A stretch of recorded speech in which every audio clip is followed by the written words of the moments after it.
Okay, so we've got a real humdinger for you today, folks.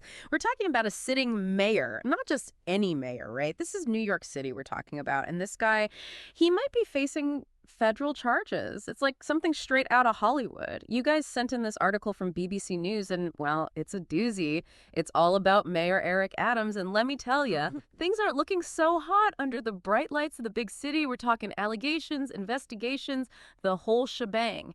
But here's the kicker. This isn't some far-off political drama. This is happening right now in one of the most important cities in the world. And the fallout from all this, well, let's just say it could have a ripple effect we haven't seen in a while. So to really wrap our heads around this whole thing, we've got to unpack this indictment. What's it all about? What does it mean, not just for Adams, but for the entire city? That's what we're here to find out. And luckily, I've got our expert here to help us break it all down. So what exactly are these charges against Mayor Adams, and what kind of evidence are we actually working with here? Well, the thing is, the official charges are still under wraps. It's what they call a sealed indictment.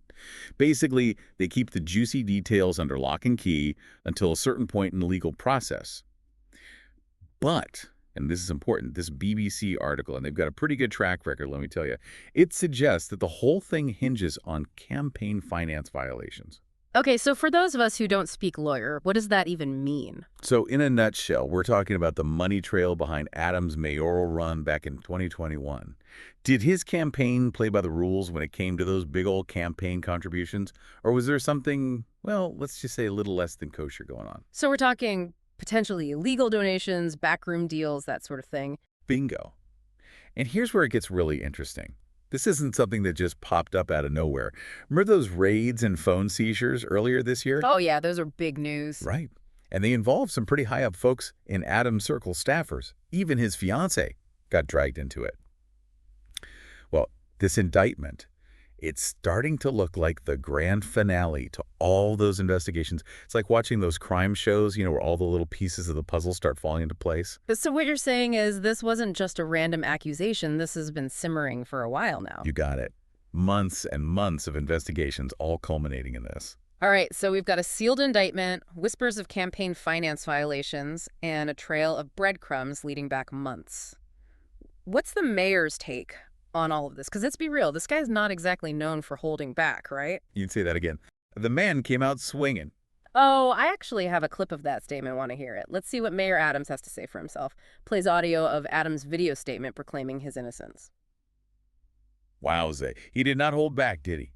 Denying everything, refusing to step down, gotta give him credit, takes guts. It does. It really does. You see, it's a classic political strategy when you're backed into a corner like this.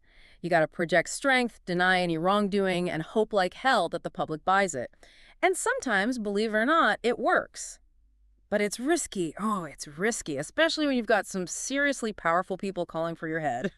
You're talking about people like, what, Alexandria Ocasio-Cortez. I mean, when AOC comes after you, even if you're in the same party, that's got to sting, right? Oh, you bet it does. That's like throwing gasoline on a fire. It's only going to get worse from here. Yep. And speaking of powerful figures going after ya, what about Governor Hochul? What's her take on this whole mess? Right, like she could actually remove him from office. Right. That's what people are saying, but could that actually happen? Well, it's definitely a possibility, yeah. It's not exactly a walk in the park, though, legally speaking. Not a lot of precedents for this kind of thing, especially not in a city like New York, So uncharted waters, then.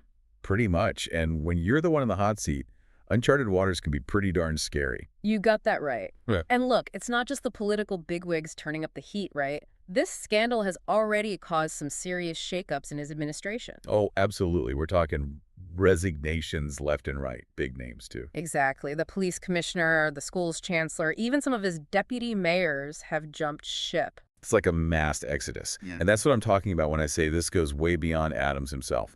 This level of turnover right at the top, it creates this sense of, like, instability, like you're watching a ship without a captain. Like a house of cards starting to topple over. Exactly. And the thing is, even if these people, the ones who resigned, even if they had nothing to do with the actual allegations, it just looks bad, right? It creates this impression of chaos, like the whole system is falling apart. It absolutely does. And that, my friend, that's when the real damage starts, the erosion of public trust. People start to wonder, who else is involved? What else is going on that we don't know about? And once that seed of doubt is planted, It's really hard to get rid of. Especially in a city like New York, where the stakes are already so high. That loss of trust, that can have a ripple effect on everything.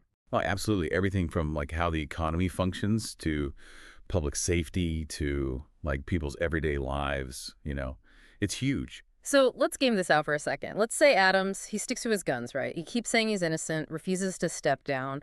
What happens next? What does the legal process actually look like from here? Okay, so the next big hurdle, the thing everyone's waiting for, is for that indictment to be unsealed. That's when we finally get to see goods, the actual charges against Adams, the evidence, the whole 9 yards. No more secrets, everything out in the open. Exactly. Yeah. And then it's in the hand of the justice system. There will likely be a trial. Both sides will present their case, the whole courtroom drama. And ultimately, it'll be up to a jury to decide Adams' fate. Intense, right. But let's be real, even if he somehow manages to dodge this legal bullet, this whole thing, this scandal, it's gotta have some serious implications for his political career going forward, don't you think? Oh, absolutely. Can you imagine trying to run for re-election next year with this cloud hanging over your head? It's tough to see how he comes back from this unscathed, politically speaking.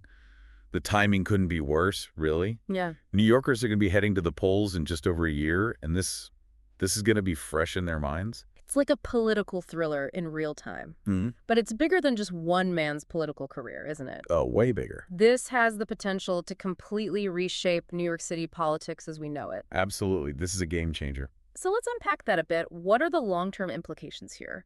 Who wins, who loses, and what does the future hold for this city that never sleeps? Well, that is the million-dollar question, isn't it? I mean, we're talking about a potential power vacuum here, right? Oh, absolutely. If Adams is weakened, or who knows, maybe even forced out, Right. who steps in? Who takes control? Well, that, my friend, is the million-dollar question. New York City politics, it's always been a bit of a circus, right? Always. But this scandal, it's like they brought in the whole darn zoo. I like that. And the thing is, you've got all these ambitious politicians, right? Oh, I bet. Even within Adams' own party. No doubt. They're seeing an opportunity here, a chance to make their move. And then you've got the opposition. They're practically licking their chops, ready to pounce. Like sharks smelling blood in the water. Exactly. They're going to be pushing their own agendas, their own solutions. It's going to be a feeding frenzy, I guarantee it. And what about the people who actually live in New York? The everyday New Yorkers. Ah, yes, the people we always seem to forget about. They're the ones stuck in the middle of all this, right? Absolutely. This scandal, this whole mess, it erodes their trust in the system, in their elected officials. It's like a punch to the gut, They start to feel like their voices don't matter, like the whole system is rigged. And that's what's so disheartening about all of this. This isn't just some abstract political game. This has real-world consequences for real people. Couldn't have said it better myself. Yeah. At the end of the day, this isn't just about a mayor in hot water. It's about accountability, about transparency, about rebuilding that trust that's been shattered. It really makes you think, doesn't it? The responsibility that comes with power. Huge responsibility. And the potential fallout when things go sideways. And let me tell you, in a city like New York, things can go sideways real fast. Well, that's about all the time we have for today's deep dive. We covered a lot of ground, but one thing's for sure, this story is far from over. Who knows what twists and turns are coming next, but you can bet we'll be here to break it all down for you. So stay tuned, stay informed, and we'll catch you in the next episode.